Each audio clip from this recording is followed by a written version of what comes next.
राधे राधे प्रणाम। हम पूनम अपने यूट्यूब चैनल पूनम सहिता संगीत में आप सबके तहे दिल से स्वागत करते हैं।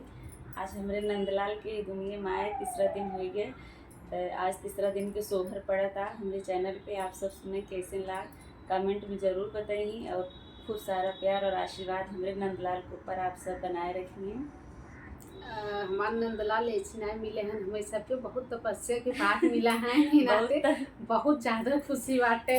बहुत तरसे के बाद बहुत दिन के बाद आए हैं।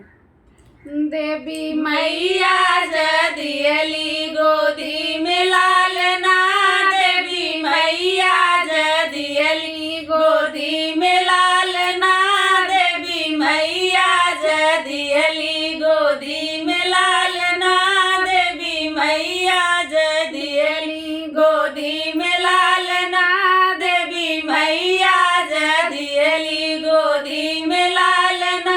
सास लुटावई चुनरी ननद लुटावई पियरी, सास लुटावई चुनरी ननद लुटावई पियरी, फिर भी जेठनी के लुगरी हैरान लालना, फिर भी जेठनी के लुगरी हैरान लालना, देवी मैया जदियली गोदी में लालना, देवी मैया जदियली गोदी में लालना, देवी मैया जदियली गोदी में लालना।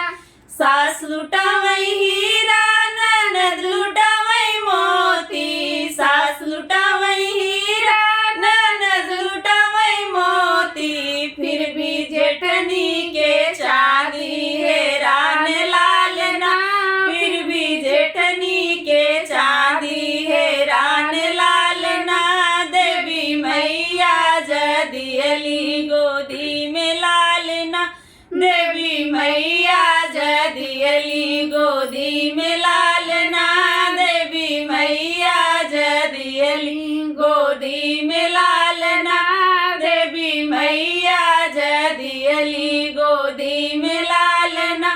सास लुटावई हंडा ननद लुटावई गगरा, सास लुटावई हंडा ननद लुटावई गगरा, फिर भी जेठनी के लोटा हैरान लालना, फिर भी जेठनी के लोटा हैरान लालना, देवी मैया जदियली गोदी में लालना, देवी मैया जदियली गोदी में लालना, देवी मैया जदियली गोदी में लालना।